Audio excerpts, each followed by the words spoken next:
গত সপ্তাহেই ছিল আমার ডক্টর চেকআপ, আর সেই ডক্টর চেকআপেই লিখে দিয়েছিল ডপলার স্ক্যান। আর সেই রিপোর্টটা করিয়েই আজ এই সপ্তাহে শুক্রবার আমি আজকে সকাল সকাল বেরোবো ডক্টর চেকআপে।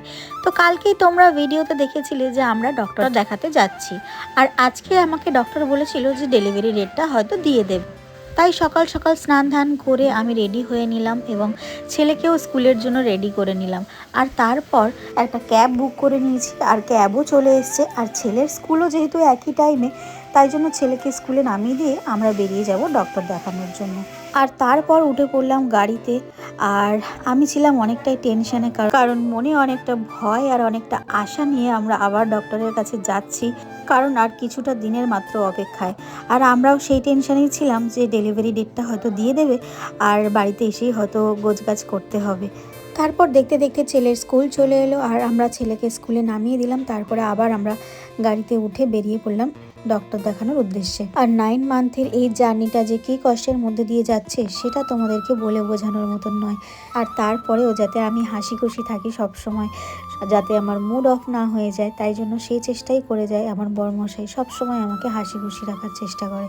আমরা গাড়ির মধ্যে সেই গল্পই করছিলাম যে আমাদের বেবি বয় হবে নাকি বেবি গার্ল হবে। তো সেই কথা বলতে বলতেই তারপরেও ঘুমিয়ে পড়লো। আর আমরাও চলে আসলাম হসপিটালের কাছাকাছি। এবার আমরা ক্যাব থেকে নেমে পড়ব।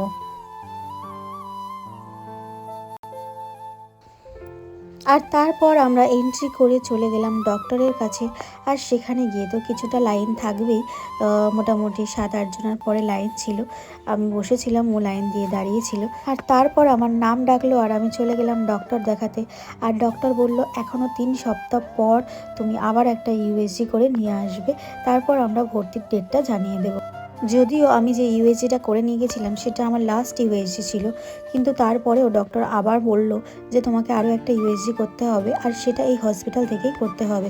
তো আমরা আবার 3 সপ্তাহ পরে আসবো, এখান থেকেই আমরা আবার ইউএসজি করিয়ে নিয়েই পরের দিন ডক্টর দেখাবো। আর তোমরা বিশ্বাস করো, 8টা মাস তো কোনো রকম কেটেই গেছে, কিন্তু 9 মাসের পরে আমার যেন ধৈর্য শক্তি আর থাকছেই না। মনে হয় কবে পাবো আমার ছোট্ট পুচকি সোনাকে আমার কোলে।